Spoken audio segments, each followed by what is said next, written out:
여러분과 저에게 은혜 주시기를 원합니다.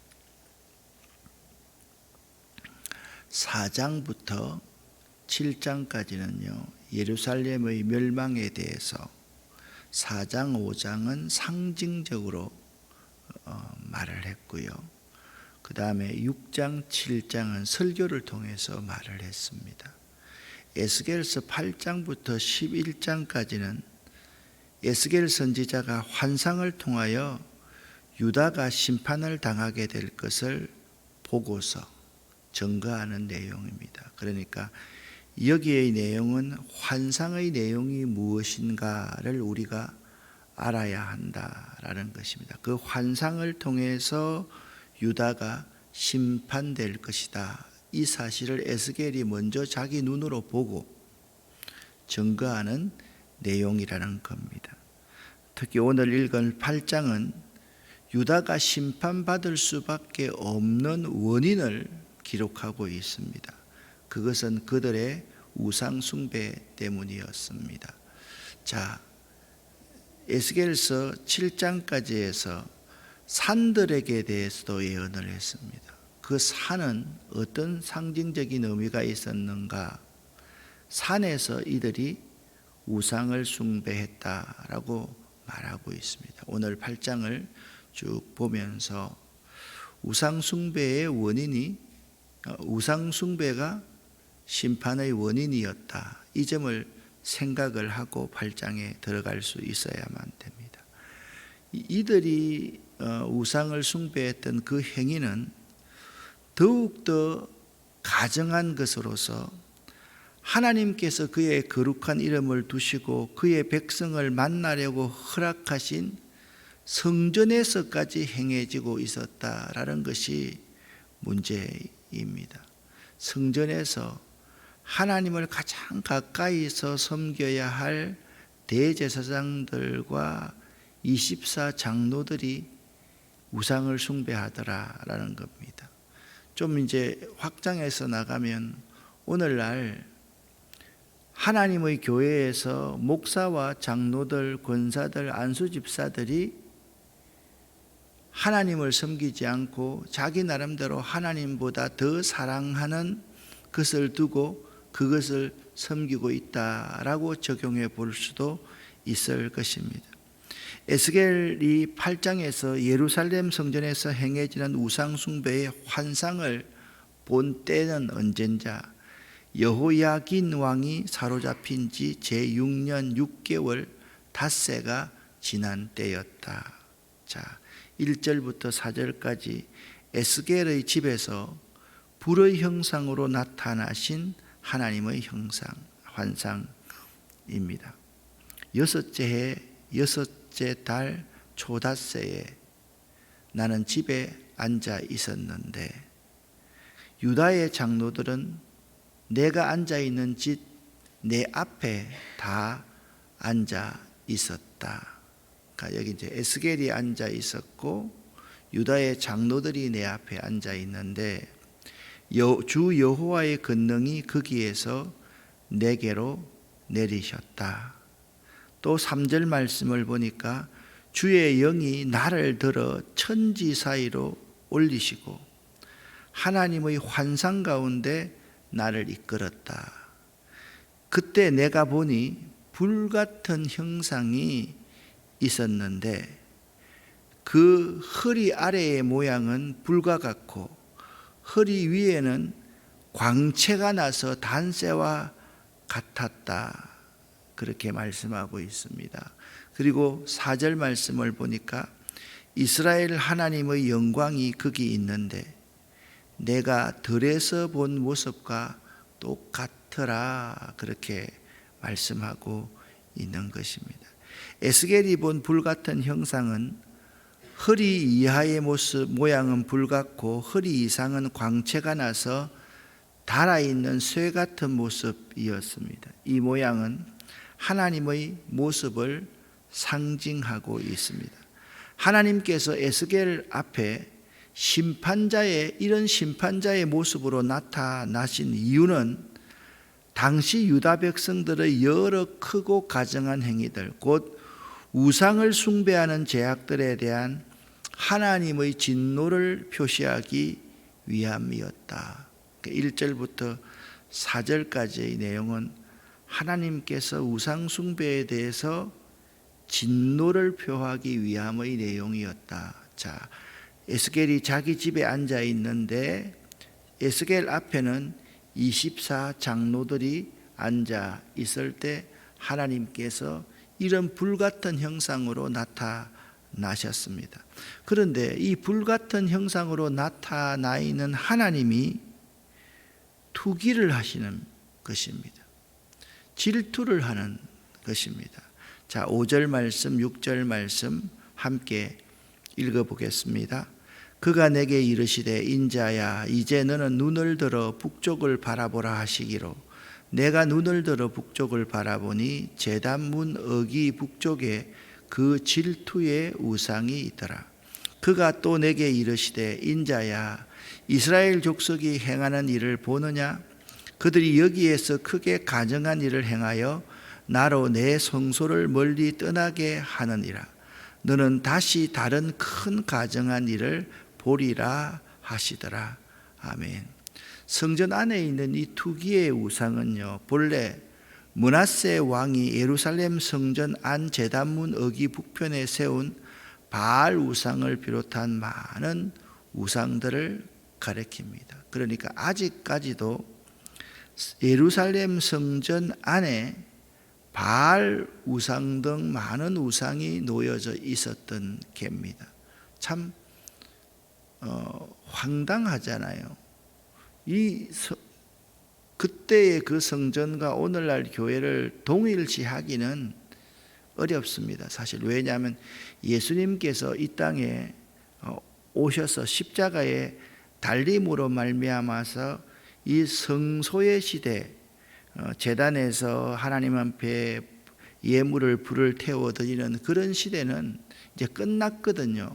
그렇지만 우리가 상징적으로 한번 생각을 해보면 그 시대에 성소에서 우상이 설치되어 있는 것과 오늘날 우리들의 마음속에 우상이 있는 것과는 아주 한번 대비해 볼 수 있는 문제라는 것입니다. 하나님께서는 그의 백성들이 하나님 대신에 우상을 섬기며 그의 영광을 변하여 욕이 되게 하면서도 하나님을 섬기고 있다고 착각하고 있던 그들의 가증한 행위를 보시고 투기를 바라셨던 것입니다. 성경에서 이 투기란 자기 권리에 대한 주장 혹은 보호를 위하여 바라는 열심을 의미하는 것이므로 하나님께서 투기하셨다는 말은 그 백성을 향한 그의 뜨거운 사랑과 열심을 나타내는 표현입니다. 내가 가령 누구를 투기한다라는 것은 이 사람에 대한 관심이 있기 때문에 투기하는 것이지 관심이 없는 지나가는 사람한테 무슨 투기를 하겠습니까? 그 백성들이 우상 숭배와 그들의 죄로부터 그 백성들을 보호하시려는 하나님의 뜨거운 사랑과 열심을 나타내는 표현이 하나님께서 투기하셨다라는 표현으로 언급되고 있다라는 것입니다. 그런데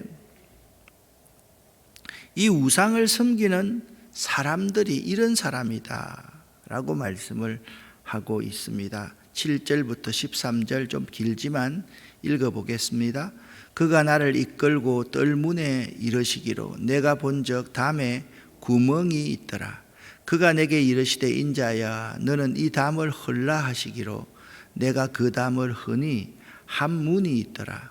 또 내게 이르시되 들어가서 그들이 거기에서 행하는 가증하고 악한 일을 보라 하시기로 내가 들어가 보니 각양곤충과 가증한 짐승과 이스라엘 족속의 모든 우상을 그 사방벽에 그렸고 이스라엘 족속의 장로 중 70명이 그 앞에 섰으며 사밧의 아들 여하사나도 그 가운데 섰고 각기 손에 향로를 들었는데 향연이 구름같이 오르더라. 또 내게 이르시되 인자야 이스라엘 족속의 장로들이 각각 그 우상의 방한 어두운 가운데서 행하는 것을 네가 보았느냐. 그들이 이르기를 여호와께서 우리를 보지 아니하시며 여호와께서 이 땅을 버리셨다 하느니라. 또 내게 이르시되 너는 다시 그들이 행하는 바 다른 큰 가증한 일을 보리라 하시더라. 아멘. 이 본문은요, 성전 내에 이스라엘의 70인의 장로들이 만들어 놓은 비밀한 곳에서 그 벽에 구멍이 있는데 구멍으로 이렇게 딱 보니까 구멍이 있다는 것은 안에 비밀이 행한다는 말이잖아요. 그 벽을 허물라, 구멍으로 보다가 허물어 버리니까 그게 이제 다 보이는 것이죠. 거기에 비밀한 그곳에서 행하진 우상 숭배는 그곳에는 모든 이방 잡신을 섬기는 우상이 다 있더라. 여러분 놀라운 일 아닙니까? 성전 벽 안에 구멍이 있는데 구멍으로 딱 보니까 그 안에 정말 희귀한 것들이 있는 거예요. 각양 곤충과 하나님이 가정이 여기시는 짐승들이 그 안에 가득한데 하나님께서 인자야 이 벽을 허물라 하시기로 내가 허물어뜨리니까 그 진상이 다 드러났다. 그렇게 말씀하고 있는 것입니다. 이스라엘의 70인의 장로들은 살아계시고 유일하신 참 하나님을 온 세계에 알려 천하 사람들로 하여금 온갖 헛된 우상 숭배에서 벗어나서 하나님을 잘 섬기도록 부름받은 책임 있는 자들이었습니다. 70인의 장로들은 바른 신앙을 가르쳐야 되는 분이고 그들이 되려 가정한 우상을 섬기고 있다는 사실이 참 희한한 일이다. 이 한상을 통해서 보여주고 있는 것입니다. 그들은 자기들의 죄 때문에 징계받는 것이라고 생각하고 회개해야 함에도 불구하고 도리어 하나님께 책임을 전가합니다. 하나님께서 돌보지 아니하였기 때문이라고 책임을 하나님께로 전가시키고 그들의 우상 숭배를 정당시했던 가정한 사람들이었다라고 말씀하고 있습니다. 여러분 오늘날도 우리 가운데에도 그런 모습이 참 많습니다. 내가 잘못한 것으로 말미암아 우리들이 하나님을 버리고 그렇게 살아가는데 조금 잘못되면 하나님 왜 이러시는 겁니까? 하나님 정말 저한테 시비 거는 겁니까? 하나님 나는 하나님하고 싸우고 싶습니다. 하나님이 왜 이렇게 나를 버리십니까? 그렇게 우리들의 입이요, 우리의 가정한 입이 거침없이 하나님께 책임을 돌리고 있는 경우가 너무나도 많다라는 거예요. 우리 자신을 돌아봐야 되고 내 자신을 돌아봐서 회개해야 함에도 불구하고 회개하지 않고 자꾸만 하나님 책임을 말하고 있는 그 70인의 장로들이 우리들의 모습과 참 유사하다라고 적용해 볼 수 있을 것입니다. 자, 보니까 그들 가운데 대표적인 단무스를 숭배하는 거예요. 태양신을 섬기고 있는 환상 14절, 15절 그리고 16절까지 이어서 한번 보도록 하겠습니다. 함께 읽습니다. 그가 또 나를 데리고 여호와의 전으로 들어가는 북문에 이르시기로 보니 거기에 여인들이 앉아 단무스를 위하여 애곡하더라. 그가 또 내게 이르시되 인자야 내가 그것을 보았느냐 너는 또 이보다 더 가증한 일을 보리라 하시더라. 아멘. 그 다음에는 태양신을 섬기는 이야기입니다. 16절 말씀 함께 읽겠습니다. 그가 또 나를 데리고 여호와의 성전 안뜰에 들어가시니라. 보라 여호와의 성전 문 곧 현관과 제단 사이에서 약 25명의 여호와의 성전을 등지고 나철 동쪽으로 향하여 동쪽 태양에게 예배하더라. 아멘. 자, 앞에서는 14절 15절은 단무스를 섬기고 있는 여인들, 16절에서는 25명의 사람들이, 이게 25명의 사람들은 누구냐 하면 24장로들과 대제사장을 상징하는 것입니다. 에스겔이요, 환상 가운데 본 세 번째 가정스러운 광경은 이스라엘 여인들이 성전 북문에 앉아서 단무스를 섬긴 사실이었습니다. 그러면 단무스가 무엇입니까?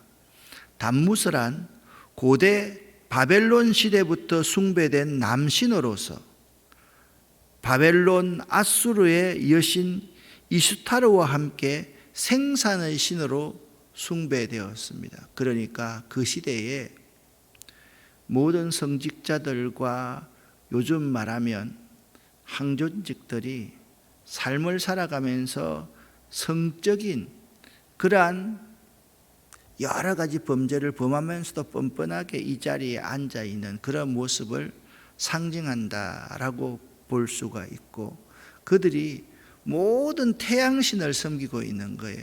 이게 태양이 있어야지 생명이 살 수 있다라고 생각하는 사람들이었죠. 자, 그런 사람들이 단무스를 섬기고 태양선을 섬기는 그곳이 어딘가 하면 성전 안이었다라고 충격적으로 말씀하고 있습니다. 여러분, 이 정도 증거를 들이대면 어떻겠습니까? 이들이 심판을 선언받는 것은 당연하지 않겠습니까? 17절 18절은 이 심판을 이렇게 선언하고 있습니다. 함께 읽겠습니다. 또 내게 이르시되 인자야 네가 보았느냐? 유다 족속이 여기에서 행한 가증한 일을 적다 하겠느냐? 그들이 그 땅을 폭행으로 채우고 또 다시 내 노여움을 일으키며 심지어 나뭇가지를 그 코에 두었느니라. 그러므로 나도 분노로 갚아 불쌍히 여기지 아니하며 긍휼을 베풀지도 아니하리니 그들이 큰 소리로 내기에 부르짖을지라도 내가 듣지 아니하리라. 아멘. 여러분, 17절 말씀 보면 굉장히 충격적인 말을 하고 있습니다. 유다 족속이 여기에서 행한 가증한 일이 이렇게 많지 않느냐? 적지 아니하냐? 매우 많다. 자, 이 말은 무슨 말인가 하면 성전 안에서도 이러한 일이 벌어지고 있는데 온 세상은 성전 안보다 더 낫겠느냐? 성전에서 나와서 이런 일을 벌이고 있는 사람들이 이 세상 가운데 얼마나 엄청난 우상을 섬기고 있겠느냐라고 말씀하고 있는 것입니다. 그래서 오늘 18절에 나도 이러한 행위를 보고 분노가 일어난다. 이제부터는 불쌍히 여기지도 아니하며 긍휼을 베풀지도 아니하겠다. 너희가 나에게 살려달라고 부르짖어도 내가 듣지 아니하겠다라고 무서운 심판을 선언하고 있는 것입니다. 에스겔이 환상 가운데서 본 세 번째 가정스러운 광경은 여호와의 전 문 앞 현관과 제단 사이에서 약 25명의 여호와의 전을 등지고, 이게 등지고 있는 거예요. 하나님의 성전을 등지고 낯을 동으로 향하여 동방 태양신을 경배하는 광경이었습니다.